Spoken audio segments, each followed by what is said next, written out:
علماء ہو کبھی درپیش جو کوئی مسئلہ پوچھ لیں حاضر ہوں ہم ان کی بارگاہ.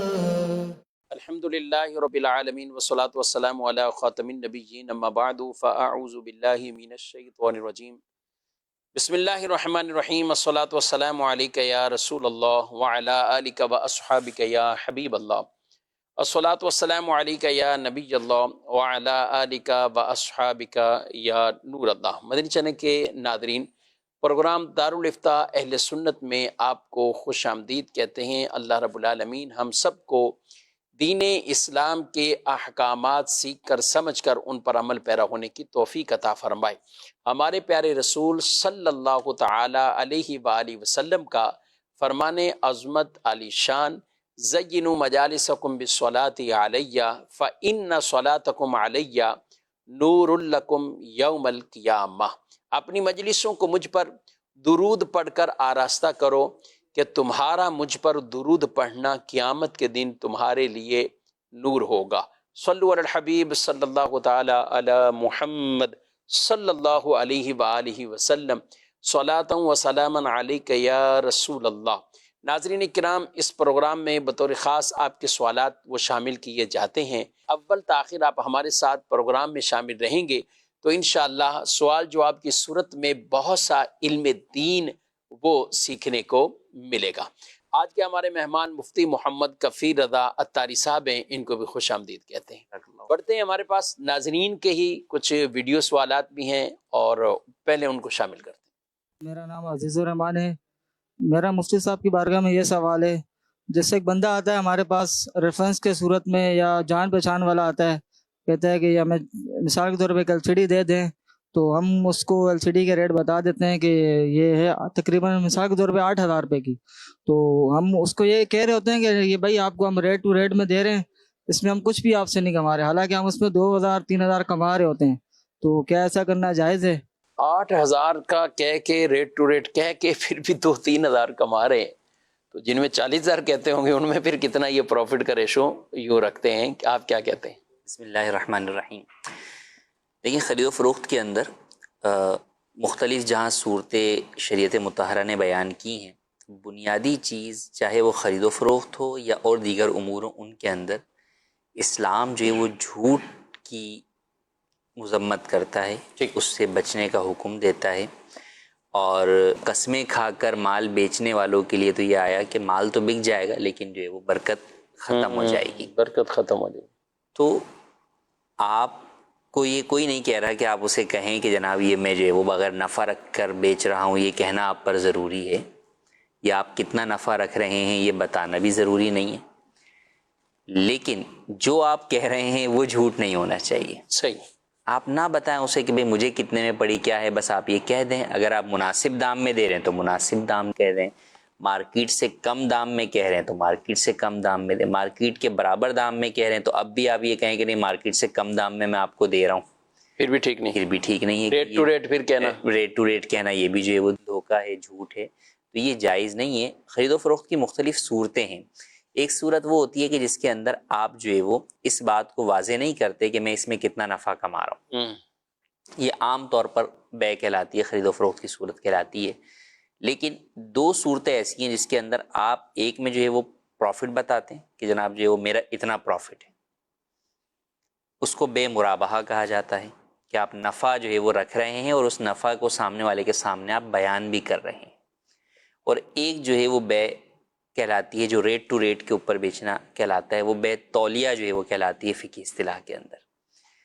تو ان دونوں بے کے اندر یہ ضروری ہے کہ جب آپ اس بات کو واضح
دی گئی کہ یہ الفاظ کہیں کہ بھئی مجھے یہ چیز پڑی اتنے کی ہے.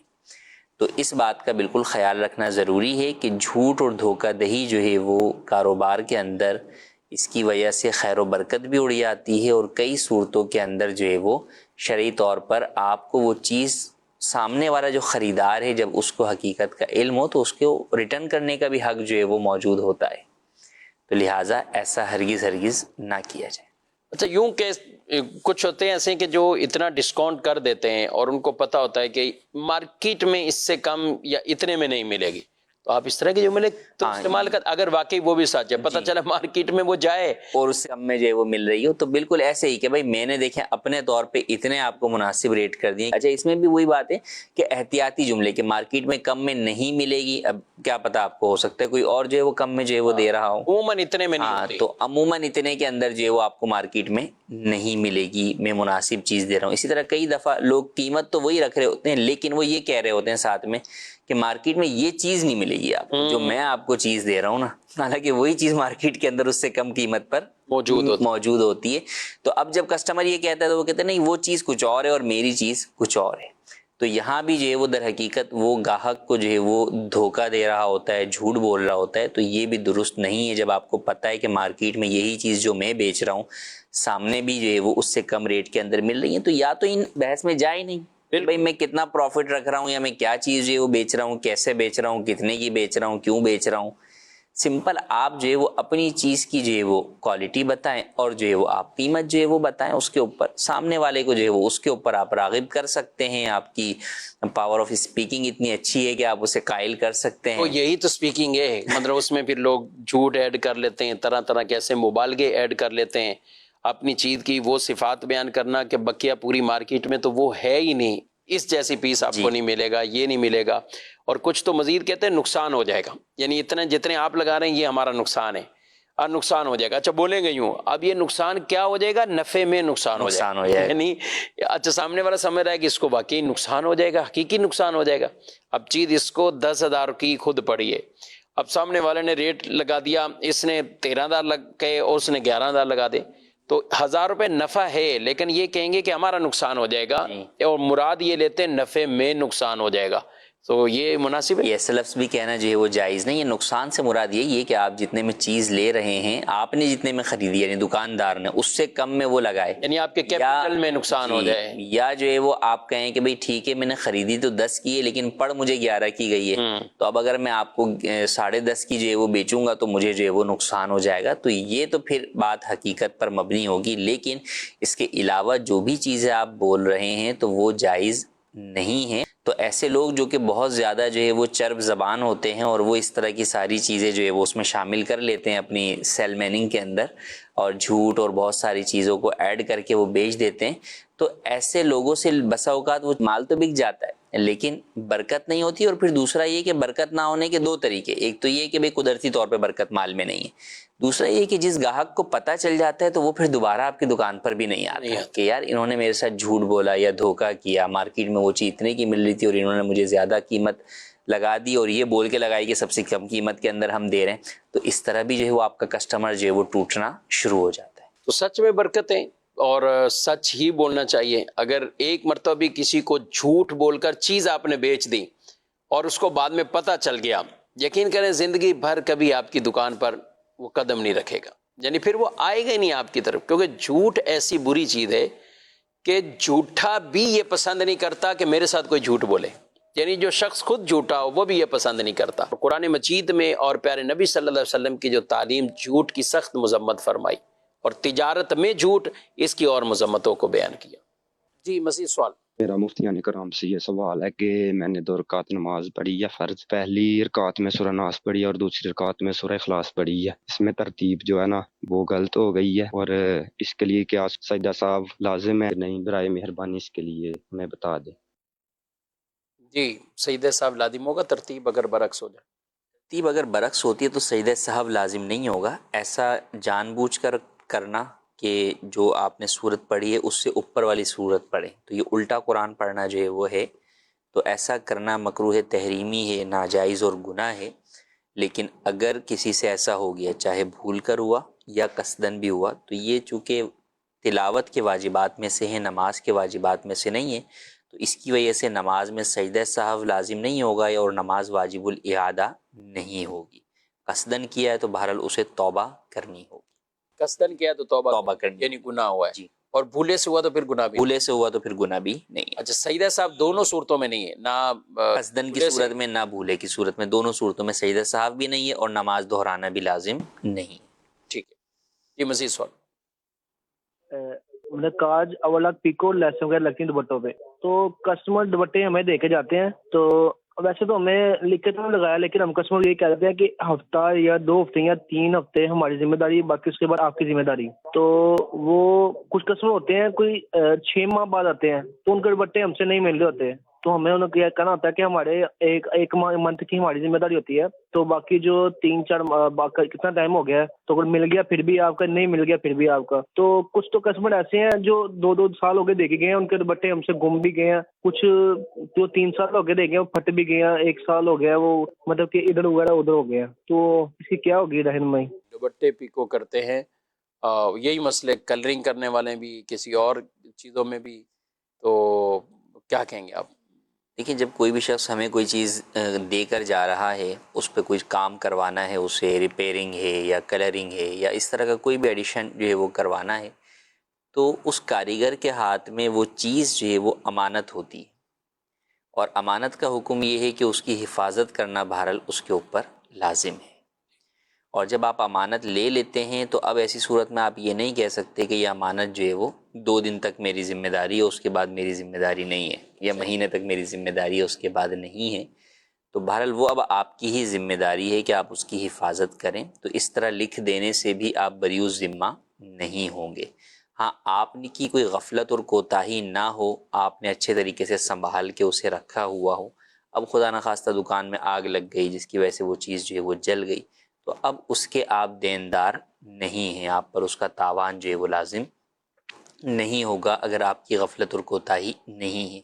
لیکن آپ خود ہی بولیں کہ بھئی یہ 1 مہینہ پرانا کسٹمر ہو گیا، اب اس کا کچ جو ہے نا دوپٹہ اٹھا کے جو ہے نا کہیں بھی پھینک دو، یا اس کی کیئر ہی نہیں کرنا، یا کسی اور کو دے دیں، کسی اور کو دے دیں، یا جناب باہر دھوپ میں ٹانگ دینا کہ وہ خود ہی چیز جو ہے وہ دھوپ کی وجہ سے جو ہے وہ پھٹ جائے، تو ایسا کرنا ہرگز درست نہیں ہے۔ اب جو کسٹمر چھوڑ کر بھی جاتے ہیں تو اس کے لیے آپ کو ہی انتظام کرنا چاہیے کہ آپ کسٹمر سے لیتے وقت ہی اس کا ایڈریس، فون نمبر وغیرہ لیں، اور پراپر جو ہے وہ اگر وہ نہیں بھی آتا تو آپ فون پر ہی اس سے پوچھ لیں کہ بھائی کرنا کیا ہے، آپ کی چیز ہمارے پاس پڑی ہوئی ہے، یا تو آپ جو ہے وہ پیسے جو ہے وہ لے کر جو ہے وہ آپ اپنی چیز لے جائیں، یا ہمیں بتا دیں کہ کسی کو صدقہ کرنا ہے تو ہم کسی غریب کو صدقہ ہی کر دیتے ہیں، ٹھیک، یا ہم بیچ دیتے ہیں اس کو، اور بیچ کر اس میں سے ہم اپنے پیسے وصول کر لیتے ہیں، اور جو آپ کے بقیہ پیسے ہیں وہ بتا دیں ہم آپ کو دے دیں، یا ہم جو ہے وہ صدقہ کر دیں، کیا کریں۔ تو یوں آپ کو انتظامات کرنے ہوں گے تاکہ آپ امانت کی ادائیگی سے بریء الذمہ ہو سکیں۔ تو اس کے اندر فقط یہ لکھ دینا کہ جناب ہم بریء الذمہ ہیں 1 ہفتے کے بعد یا 1 مہینے کے بعد، یہ کفایت نہیں کرے گا، آپ بریء الذمہ نہیں ہوں گے۔ اچھا اگر اس طبقے کی بات کریں تو یہ لوگ تو بہت پریشان ہوتے ہیں۔ اچھا بات کا دوپٹے تو شاید اس کو سنبھالنا، لپیٹ کے رکھ دینا، تو ایک بھی الماری ہو تو اس میں 50-100 دوپٹے تو آ ہی جائیں گے، لیکن اس سے بڑے بڑے جو ہیں جہاں پہ رضائیاں ہیں، کمبن ہیں، اس طرح، تو لوگ سردی ختم ہوتی ہے تو دے جاتے ہیں، پھر جب پوری گرمی ان کو سنبھالنا پڑتا ہے، پھر سردی آئے گی تو وہ لینے آئیں گے، اس سے پہلے ان کو یاد ہی نہیں رہے گا، جھگڑا بھی کریں گے، تو یہ بات کافی دشوار ہے، یہ تو سنبھالنا کیا کریں گے؟ بعض لوگوں کا ان کو ٹرینڈ پتہ چل جاتا ہے، یا بعض لوگوں کا انداز جو ہے وہ یہی ہوتا ہے، تو ان سے وصول نہ کریں، یا ان سے باقاعدہ جو ہے وہ آپ جو ہے وہ بات کریں کہ بھائی یہ چیز جو ہے وہ آپ نے لے کر جانی ہی ہے، تو بہرحال اس کی حفاظت تو ان کے ذمے جو ہے وہ رہے گی ہی کہ یہ اس کی حفاظت جو ہے وہ کریں گے۔ حفاظت کریں گے۔ ایڈریس لے لیں، فون نمبر لے لیں، 2-4 لے لیں تاکہ رابطہ کرنا آسان ہے، نہیں ہے تو پھر ان کے گھر پہنچا کے آ جائیں، اگر آپ کے پاس جگہ نہیں ہے تو ایک سوزوکی کریں، سب کا سامان بھریں، اور وہ جا کے اچھا چارجز لے سکتے ہیں ان کے گھروں میں پہنچانے کے؟ بالکل گھر پہنچانے کے چارجز لے سکتے ہیں۔ اچھا یہ ہر ایک کے ساتھ ہے، لوگ پتہ نہیں کیوں بھول جاتے ہیں اور سمجھتے ہیں کہ تمام جگہوں پہ نا ایک کوئی نادرا کا یا پاسپورٹ آفس بنے ہوئے ہیں، سب کا سسٹم ڈیٹا کمپیوٹر میں، ہمارا واسطہ پڑتا ہے نکاح پڑھانے میں، ٹھیک ہے، اب امام مسجد نے نکاح پڑھایا، نکاح فارم وہ رکھے ہوتے ہیں، میرے کو اپنی سابقہ مسجد چھوڑے ہوئے تقریباً جو ہے نا وہ جس مسجد میں پہلے امامت کرتا تھا تو 12 سال سے اوپر کو گئے. میرے پاس وہ نکاح نامے رکھے ہوئے جو لینے ہی نہیں آیا ابھی. جو ابھی تک لینے آیا. حفاظت کرو اس کو سنبھال کے. اس کے ایک باکس بنایا ہوا ہے, اس میں ڈال دیے تھے کہ یہ آئیں گے تو یہ ایک ہی باکس میں, زیادہ نہیں ہے, 2-4 ہی ہیں. مطلب یہ اس طرح بھی لوگ اچھا پھر کوئی لے کے جاتے ہیں. بعض اوقات کئی اور بھی امام مسجد یہی مسائل وہ بتا کہ لے کے گئے, اب 5-6 سال بعد آ گئے, ہم نے تو وہ کہیں رکھ دیا تھا, آپ کے پاس تو کاپی ہوتی نا, وہ آپ نکال کے دے دیں. اب 8 سال کا بعد جو ادارے بنے ہوئے ہیں وہاں تو پراپر ٹھیک ہے نظام ہے, وہ آپ کی درخواست لے لیں گے, آپ سے فیس چارج کریں گے, آپ کو ڈھونڈ کے دے دیں گے. امام بیچارے کیا کریں گے؟ یعنی ایک عام ہی ہم نے عادت اپنی بنائی ہوئی ہے کہ چیز اگر اس طرح ہے تو اس کو جب تک ضرورت نہیں پڑی تو اس کو ڈیلے ہی کرتے جائے. اچھا فتویٰ لینے کے لیے آپ دیکھیں کئی مرتبہ رسید لے کے آتے ہیں, آدمی دیکھتا ہے حیران ہوتا ہے, اچھا رسید بھی گم کر دی. اب ہم میسج آتا ہے ان کو چونکہ تو وہی اس نمبر کا ہے فتویٰ, کتنے وہ گزار جاتے ہیں. جی یہ بھی نہیں ہوتا. بس اوقات یوں بھی ہے کہ جو وہ نہ نمبر پتہ نہ میسج نہ کچھ. اب ہاں ہم ہم آئے تھے, مسئلہ پوچھا تھا بھائی کس مہینے میں آئے تھے, ابھی پچھلے دنوں کی بات. ایسی طرح کا ایک فتویٰ جو ہے نا وہ لینے آئے, تو انہوں نے مجھے کہا کہ میں نے کہا کس سن میں آپ لینے آئے تھے؟ انہوں نے کہا کہ جو نا بھائی یہ اسی سال میں لینے آئے تھے, ابھی یہ جو سال گیا ہے 2024 میں ہی لینے آئے تھے. میں نے کہا اچھا خیر مختلف. اچھا 2024 کے ریکارڈ میں سرچ کر لیا, بھائی وہ فتویٰ آ کے ہی نہیں دے رہا. میں نے کہا آپ نام بتائیں, اپنے کسی اور وارث کا نام بتائیں. ہر طرح سرچ کر لیا. پھر میں نے 23 میں چیک کیا, 22 میں چیک کیا, وہ جا کے 20 میں ملا. اور وہ کہنے ابھی تو ابھی جو ہے وہ دیا تھا. تو بہرحال یہاں پر لوگوں کو بھی یہ دیکھنا چاہیے کہ جب سامنے والا کو آپ کوئی چیز دے رہے ہیں تو آپ اس کو پراپر ٹائم کے اوپر ان سے ریسیو کر لیں, تاکہ ان کے لیے بھی جو ہے وہ آزمائش کا سبب وہ چیز نہ بنے. مزید سوال. مفتی صاحب سے میرا سوال ہے کہ نماز کے دوران رکوع میں سبحان ربی الاعلی پڑھا جائے یا سجدے میں بھول کر سبحان ربی العظیم پڑھا جائے. بعد میں خیال آئے کہ میں نے یہ تسبیح پڑھ دی, تو اب اس کے لیے کیا حکم ہے؟ جی تسبیح تبدیل کر دی. تسبیح تبدیل کر دی تو ایسی صورت کے اندر سجدہ سہو وغیرہ لازم نہیں ہے, نماز ادا ہو جائے گی. جو تسبیح سنت کے مطابق جس رکن کے اندر وارد ہوئی, رکوع کی تسبیح ہے تو اسے رکوع میں پڑھنا چاہیے, سجدے کی تسبیح کو سجدے میں پڑھنا چاہیے. لیکن اگر بھولے سے اگر آگے پیچھے ہو بھی گیا تو ایسی صورت کے اندر سجدہ سہو وغیرہ لازم نہیں ہوگا. جی مزید سوال. میرا نام محمد اسامہ تاری ہے. میرا مفتی صاحب کی بارگاہ میں سوال یہ ہے کہ بعض دکاندار یہاں پہ فریمز وغیرہ کو first copy branded second copy کر کے بیچتے ہیں, اس کے اوپر کمپنی کا صرف لوگو وغیرہ لگا ہوتا ہے, حالانکہ دکاندار کو تو پتہ ہوتا ہے کہ لوکل فریمز ہیں, پھر ایسا کرنا کیسا؟ جی فریم کو سیکنڈ ہے تو اس کو فرسٹ کہہ کر, اور اوریجنل نہیں ہے اس کو اوریجنل کہہ کر.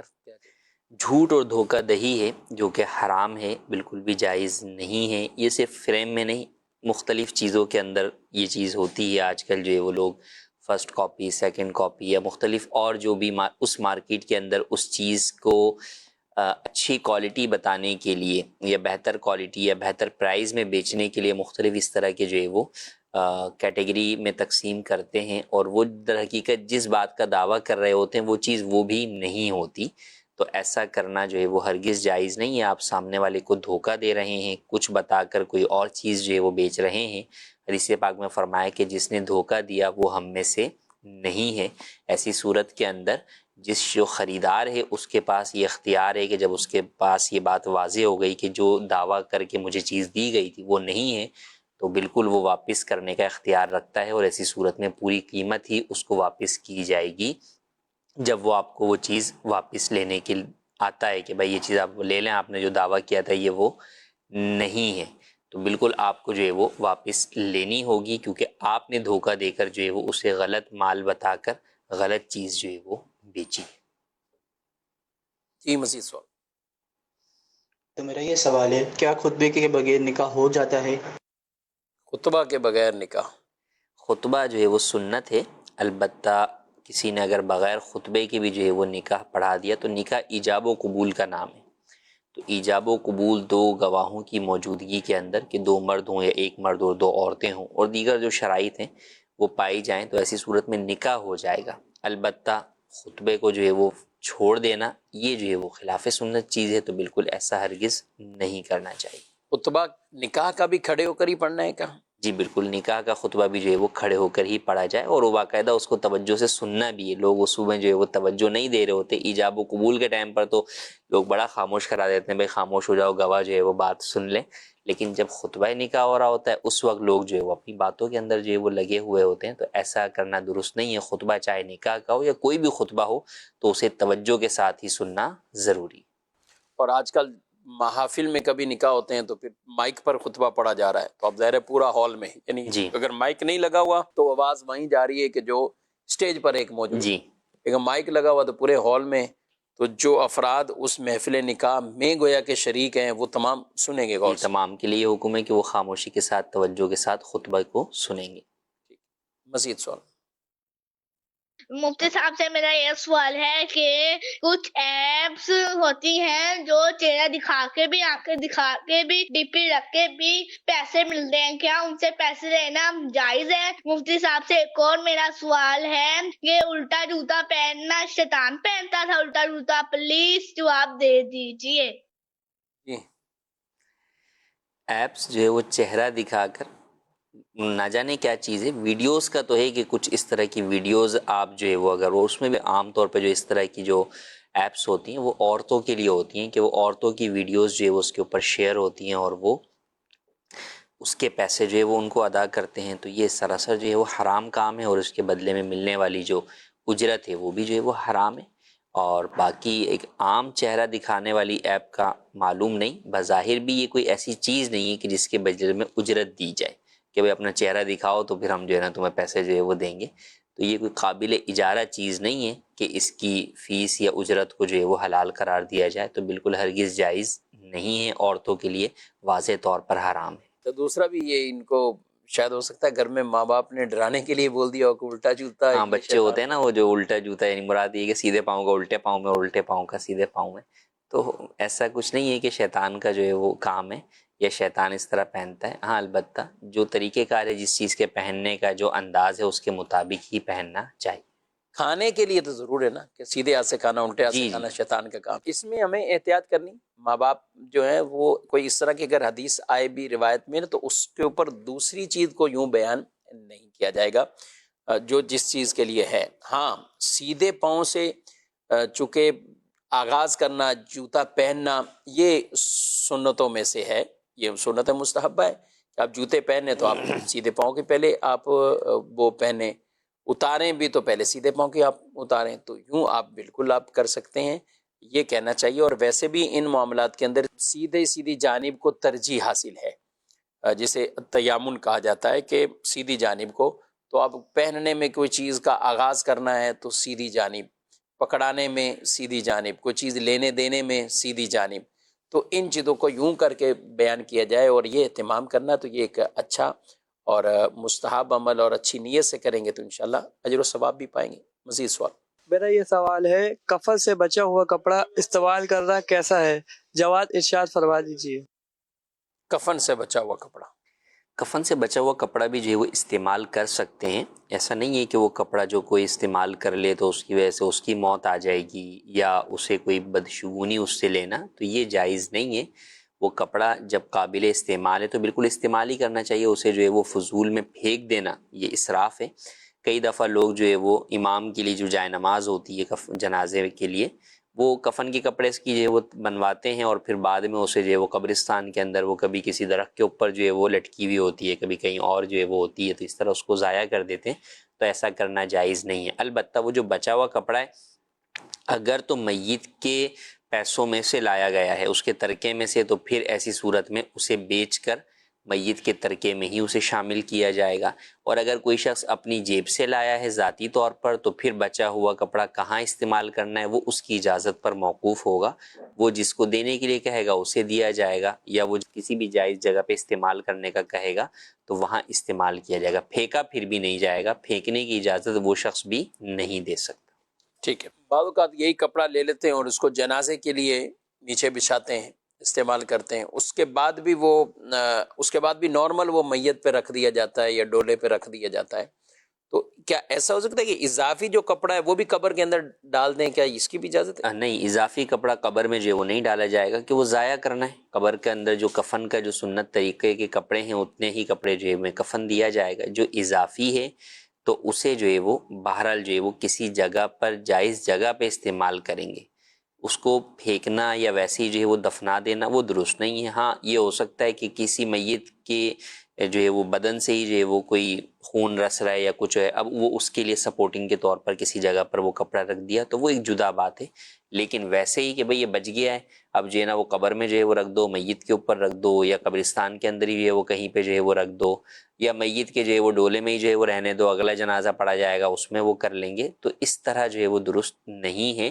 ہاں اگلے جنازے کے لیے اگر چھوڑنا ہے تو پھر بہرحال میت کے ترکے میں سے وہ نہیں ہونا چاہیے، اور جس شخص کی اپنی ذاتی جیب سے وہ کفن کا کپڑا خریدا گیا ہے اس کی اجازت ہو کہ بھئی ٹھیک ہے آئندہ کے مرحومین کے لیے جو ہے وہ جنازہ پڑھانے کے لیے جائے نماز چھوڑی جا رہی ہے تو پھر جو ہے وہ چھوڑی جا سکتی ہے.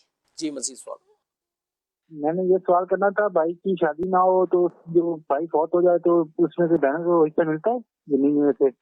جس بھائی کی شادی نہ ہوئی ہو وہ اگر فوت ہو جائے تو کیا اس کی زمین میں سے بہنوں کو بھی حصہ ملے گا؟ جی ہاں بالکل. اگر اس کی شادی نہیں ہوئی ہے تو اب یہ دیکھا جائے گا کہ اس کے والد حیات ہیں یا نہیں. اگر والد حیات ہیں تو بھائی بہنوں کو حصہ نہیں ملے گا، والد اور والدہ کو ہی ملے گا. اور اگر والد حیات نہیں ہیں، والدہ حیات ہیں اور بھائی بہن موجود ہیں یا صرف بہن موجود ہیں تو ایسی صورت کے اندر بھائی بہنوں کو یا بہن اکیلی بہن کی صورت میں بہن کو بھی حصہ ملے گا. والد ہوگا تو پھر بھائی بہنوں کی طرف حصہ نہیں جائے گا. یعنی والدہ اگر اکیلی ہیں تو پھر بھی بہن بھائیوں کی طرف جائے پھر بھی بہن بھائیوں کی طرف جو ہے وہ جائے گا. والد اگر ہوں گے تو پھر نہیں جائے گا آگے. والد اور والدہ دونوں ہیں یا صرف والد ہیں؟ جی تو ایسی صورت کے اندر جو ہے وہ بہن بھائیوں کی طرف نہیں جائے گا. والدہ ساتھ ہوں گی تو بہرحال انہیں تو ملے گا، والدہ کو بھی ملے گا، والد کو بھی ملے گا. اگر والد نہیں ہے تو بہن بھائیوں کی طرف جائے گا، والد ہیں تو پھر بہن بھائیوں کی طرف نہیں جائے گا. ٹھیک ہے.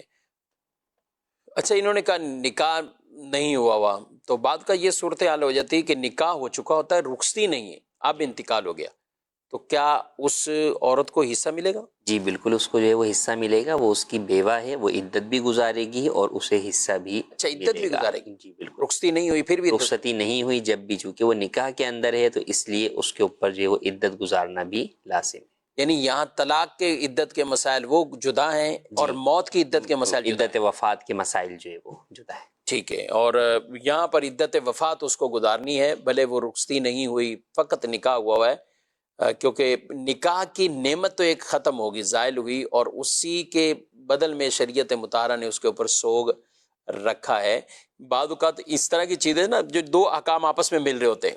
طلاق کے اندر رخصتی نہیں ہے کہ اب اگر طلاق ہوئی ہے ایسی عورت کو کہ جس کی رخصتی نہیں ہوئی، وہ باقاعدہ شوہر کے پاس نہیں کی، نہ دیگر احکامات ثابت ہوئے، تو وہاں عدت نہیں ہے، یعنی عدت کے احکامات وہاں نہیں ہیں. اور لوگ پھر وہاں عدت نہیں ہے تو فوت شدہ میں بھی ایسے ہی بنا رہتے ہیں، ایسے ہی کہہ دیتے ہیں. اور یہ کون سا آپس میں ان کی ملاقات ہوئی ہے، ملے ہیں، نہ رخصتی ہوئی ہے، تو ان کی عدت کہاں سے آ گئی؟ عدت نہیں ہے. اور پھر یہ ترکے والے میں خاص طور پر کہ جناب اس سے تو کوئی ہمارا تعلق اور رشتہ بھی شروع ہی نہیں ہوا تھا، تو لہٰذا اس کو کس بات کا ہم جو ہے وہ بھائی کی جائے، کیونکہ اب ایسی صورت کے اندر اس بیوہ کو 25% ملنا ہے کل مال کا. اچھا تو پھر ایسی صورت کے اندر یہ کہنا کہ نہیں جناب اس کا تو ابھی ان کی زندگی شروع ہی نہیں ہوئی تھی تو پھر کیسے جو ہے وہ دیں گے. تو یعنی جب اولاد نہیں ہے، اولاد ہو تو 8واں حصہ ہے. جی اور اولاد نہیں ہے تو پھر جو ہے وہ چوتھائی حصہ یعنی کہ کل مال کا 25%.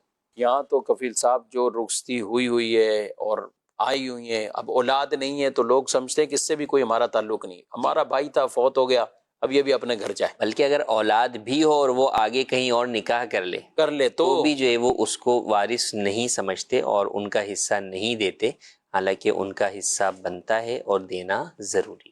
چلیں مزید. میرا نام محمد اختر ہے، کراچی سے بات کر رہا ہوں. میرے گھٹنے میں گیپ آ گیا ہے، لہٰذا میرے سے کھڑے ہو کے نماز پڑھنے میں تکلیف ہوتی ہے، تو میں کرسی پہ بیٹھ کے نماز پڑھ سکتا ہوں؟ گھٹنوں میں گیپ آ گیا ہے. دیکھیے اس کے اندر کھڑے ہو کر نماز تو ایسا شخص جو ہے وہ پڑھ ہی سکتا ہے. اصل ہوتا ہے کہ جب وہ رکوع یا سجدے کے اندر خاص طور پہ جو ہے وہ جاتا ہے، تحیات کے اندر بیٹھتا ہے، تو اس وقت اسے تکلیف ہوتی ہے. تو اگر شدید تکلیف ہے اور واقعی جو ڈاکٹرز ہیں اور صرف ایک نہیں 2-4 تجربے کار ڈاکٹرز کو اپنی کیفیت دکھا کر آپ مشورہ کریں. وہ بھی یہی کہتے ہیں کہ جی جناب آپ جو ہے وہ اگر بینڈ کریں گے اپنے گھٹنے کو سجدے کی حالت کے اندر تو ایسی صورت کے اندر مرض مزید بڑھے گا اور ابھی بھی شدید تکلیف ہے، تو اس صورت کے اندر آپ جو ہے وہ کرسی پر بیٹھ کر نماز ادا کر سکتے ہیں. اچھا، اس میں فرائض نوافل سب کے لیے یہی حکم ہے؟ جی، فرائض نوافل سب کے لیے جو ہے وہ یہی حکم ہے، کیونکہ جب یعنی ان کو تکلیف ہے تو اب ایسی صورت کے اندر وہ کرسی پر بیٹھ کر تمام پڑھ سکتے ہیں. اگر یہ ہے کہ بھئی فرض نماز جو ہے وہ پڑھ سکتے ہیں، اس میں اتنی تکلیف جو ہے وہ نہیں ہے، زیادہ نماز پڑھتے ہیں تو اس میں زیادہ تکلیف ہو جاتی ہے، تو پھر جس میں تکلیف نہیں ہے وہ جو ہے وہ پراپر جو ہے وہ کھڑے ہو کر جو ہے وہ نماز ادا کریں، اور رکوع سجدہ بھی جو ہے وہ سجدہ اصل زمین پر جو ہے وہ کریں. کہ کرسی کے اندر صرف قیام کا مسئلہ نہیں ہوتا، اصل میں کرسی کے اندر آپ کا سجدہ جاتا رہتا ہے کہ آپ زمین پر سجدہ کرنے پر قادر نہیں ہوتے.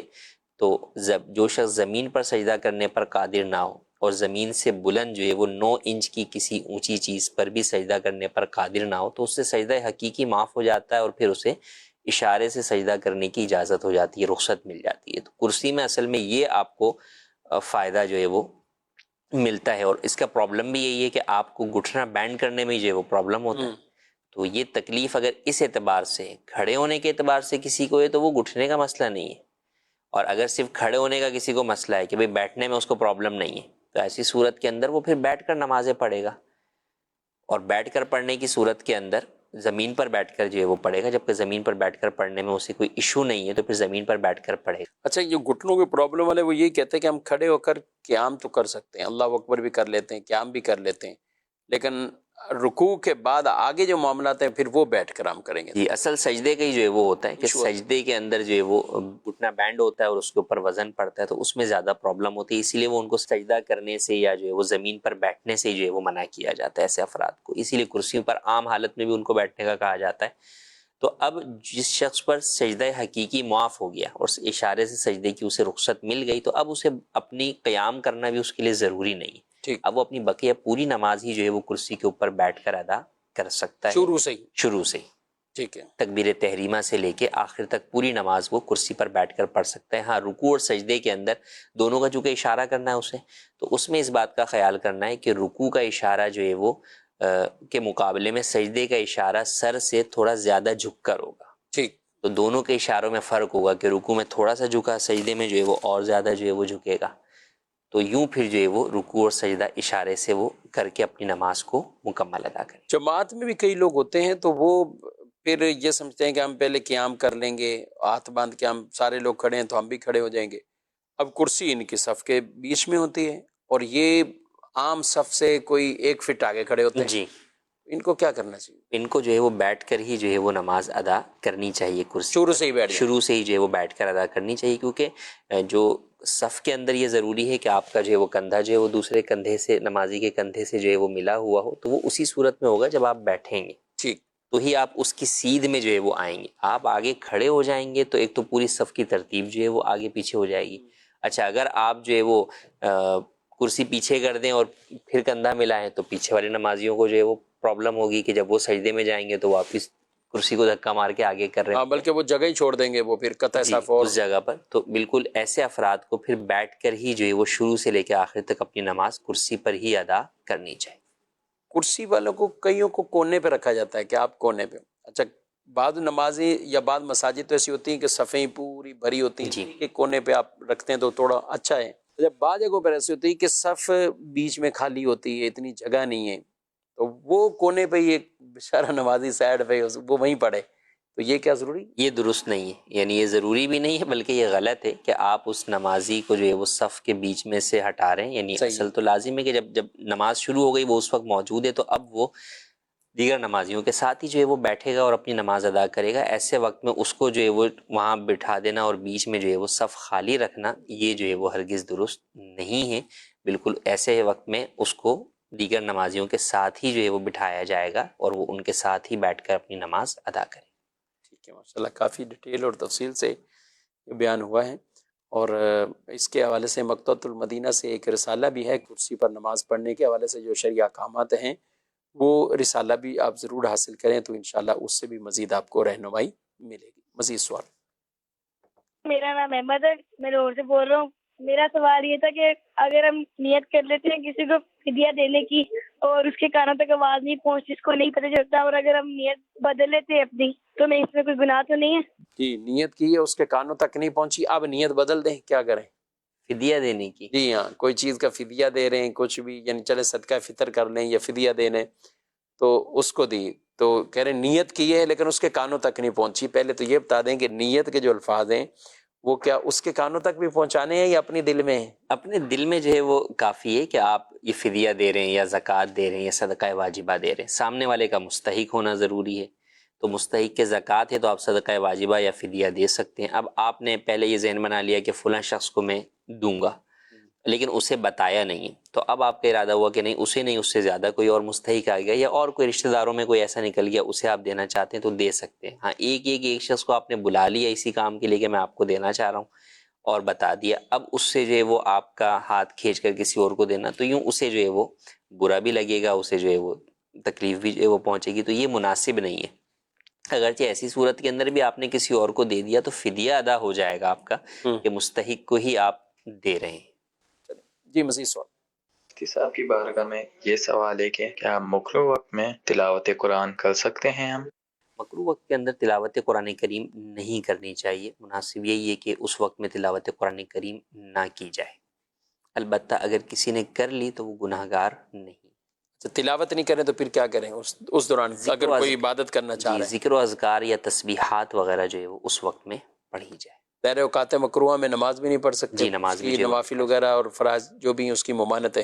نماز عام نماز کوئی قضا نماز بھی آپ نہیں پڑھ سکتے اور نفل نماز بھی نہیں پڑھ سکتے، البتہ اگر اس دن کی عصر کی نماز کسی نے ادا نہیں کی تو وہ مغرب سے پہلے والا جو 20 منٹ مکروہ وقت ہے اس کے اندر وہ عصر کی نماز اپنی اس دن کی ادا کر سکتا ہے۔ قصداً اتنی تاخیر کرنا نماز عصر کی ادائیگی میں کہ وہ مکروہ وقت آ جائے گناہ ہے، لیکن چونکہ وقت موجود ہے اس لیے حکم یہ ہے کہ وہ نماز بہرحال اس دن والی ادا کرے گا۔ اور یہ صرف اس دن کی عصر کی نماز؟ جی صرف اس دن کی عصر کی ہے، وہ مکروہ وقت پھر گزار کر ہی آپ اس کی قضا کریں گے۔ ناظرین کرام، آپ نے پروگرام ملاحظہ کیا ہے، اللہ پاک ہم سب کو دین اسلام کے شریعت مطہرہ کے احکامات سیکھ کر سمجھ کر ان پر عمل پیرا ہونے کی توفیق عطا فرمائے، آمین بجاہ النبی الامین صلی اللہ علیہ وسلم۔ ہادی و رہنما ہمارے علماء، ہو کبھی درپیش جو کوئی مسئلہ، پوچھ لیں حاضر ہوں ہم ان